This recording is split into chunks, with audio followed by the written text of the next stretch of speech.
Welcome back, students. Now in continuation with the chapter, and we are on the last topic and last video of this chapter, that is we are going to deal up over here with muscular tissue.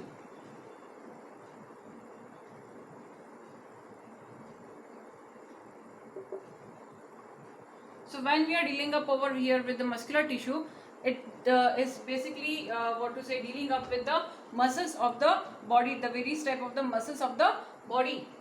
So when we are saying muscular tissues, so muscular tissue, it is made up of special type of the fibers which are known as the muscle fibers.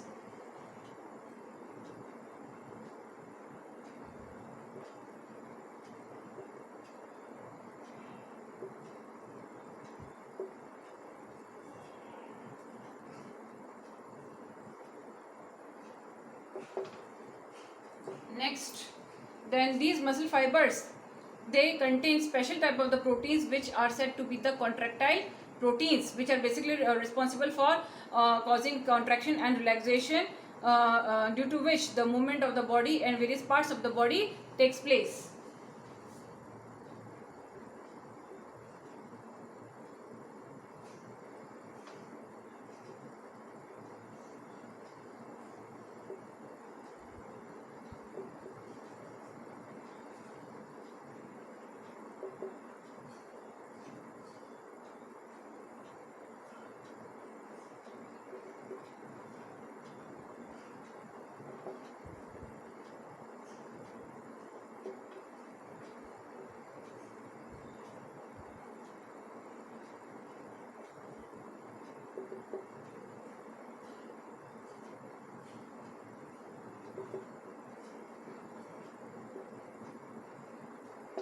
Which causes contraction and relaxation of the body.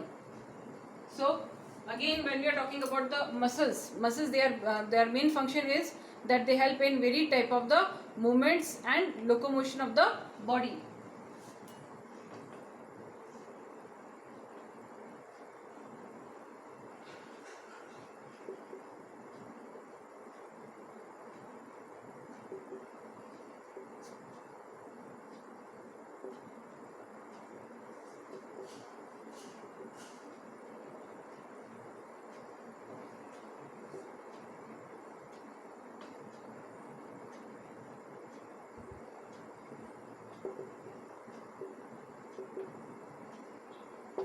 Clear? So this is all about the muscle cell or the muscle tissue, muscular tissue. Now we are going to deal up with the classification of the muscular tissue. So when we are talking about the classification of the muscular tissue, the muscular tissue, it is very well categorized into three types of the tissue. That is the voluntary muscles. We are not going to say them the voluntary muscles. We are just going to call them the the skeletal muscles. Then the smooth muscles and the cardiac muscles. So when we are going to talk about the skeletal muscle, they have been called as a skeletal muscles since these muscles, they are found attached to the bones, those bones which are basically performing various types of the movement and the locomotion, and hence the name given to them is the skeletal muscles. These bones are found attached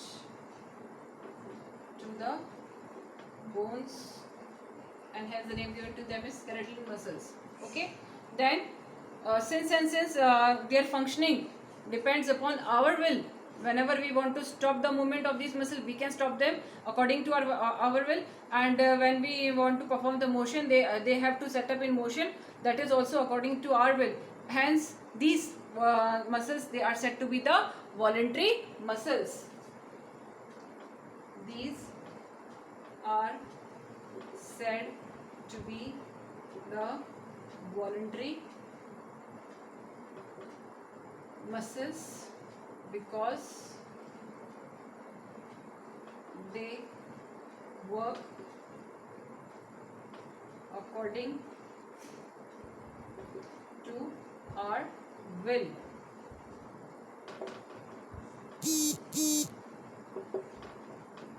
Then when we are talking about the structure of these muscles, these are long tubular branch structures, clear, and they are multinucleated structures.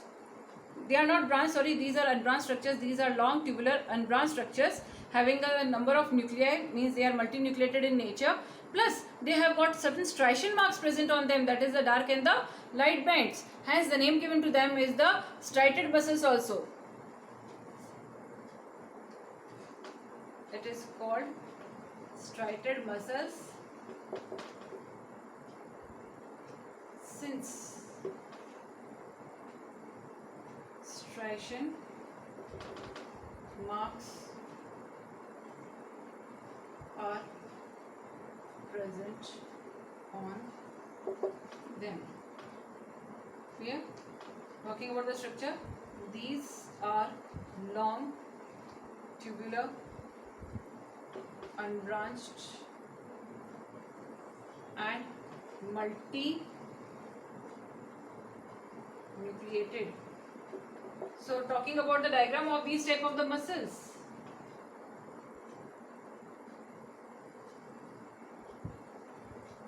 these are these types of the muscles, okay, and these are having what?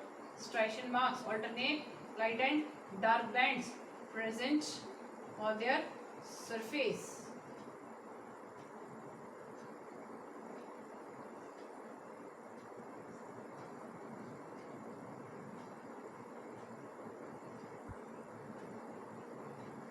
Clear? As well as these are multinucleated structures containing a number of nuclei. Clear? So this is the striated muscles or the skeletal muscles. Now when we are going to talk about the smooth muscles. Smooth muscles, location of these are present in the internal parts of the body, in the internal organs of the body.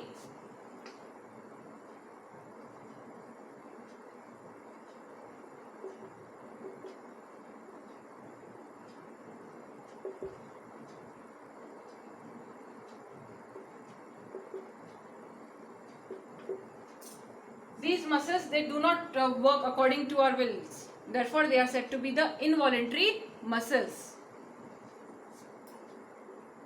These muscles do not work according to our will, hence called as involuntary muscles. Talking about the next, these are spindle shaped structures and there are no striation marks present on them, and hence they are said to be the non-striated muscles also. These are non-striated muscles since no striation marks are present on them. Okay, as I said that these are spindle shaped structures having a single nucleus with broad the cells, these are broad in the middle and tapering towards the end.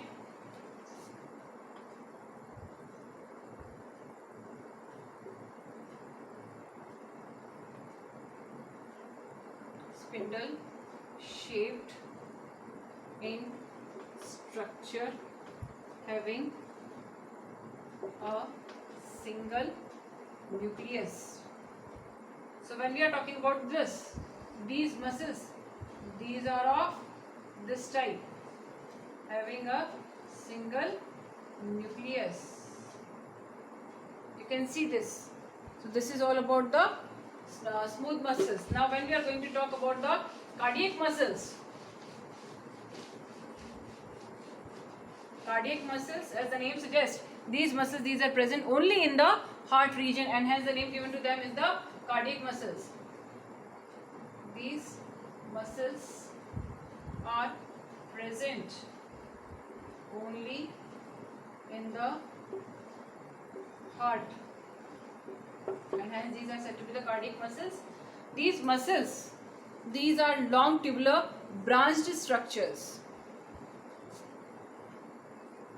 These are long tubular branched structures. Okay, these are also involuntary, means they do not work according to our will. These are involuntary in nature.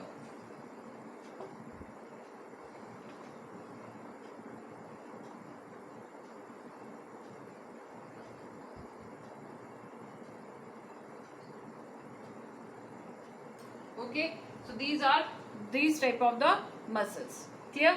Now we have talked about the muscular tissues, and I have given you the detailed classification of these type of the tissues.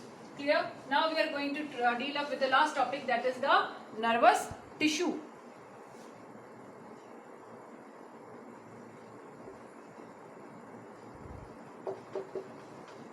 So when we are talking about the nervous tissue, it is basically responsible for conduction of the nerve impulses. That is, it gains the stimulus from the external environment and send messages back to our body, so that we can very well interact with the external environment. This tissue is responsible for proper control and coordination of the body. Okay, then as I said you all, that it is basically responsible for receiving the stimulus from the external environment. It receives stimulus from external environment and sends back messages, so that our body can easily interact with the external environment. Clear? So this is all about. Now when we are going to talk about the nervous tissue, it is made up of a large number of the nerve cells or the neurons. These nerve cells, these are very much elongated, and these are the longest cells of the body. Clear? And these are basically responsible for conduction of the nerve impulses. Okay, so talking about this, the nervous tissue is made up of nerve cells or neurons, which are responsible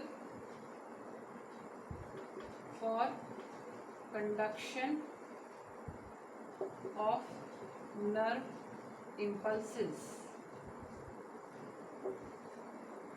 Neurons are the longest cells of the body. Clear? So when we are going to talk about the neurons, we should first discuss about the structure of the neurons.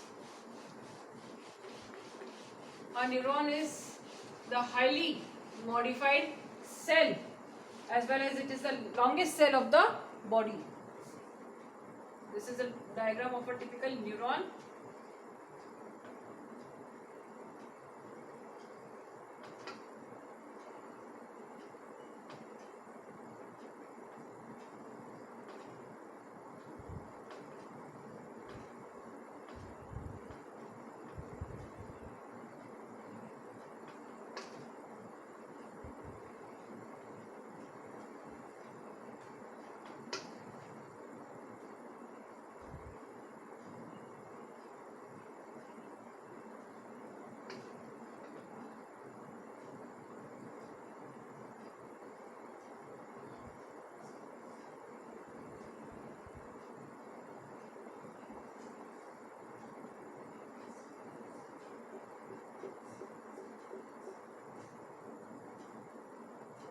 This is the diagram of the neuron.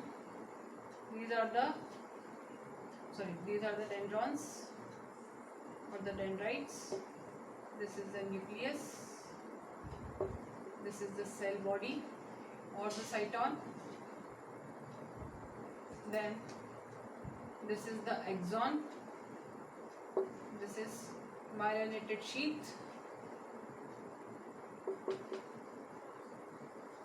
This is the nodes of Ranvier. Okay, these are axon terminals and knobbed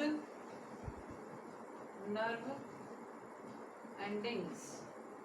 So this is the diagram of a typical neuron, and we can see it over here that the neuron, it is the longest cell of the body, plus it is the highly modified cell of the body. So when we are talking about the neuron it comprises of a cell body or a cyton.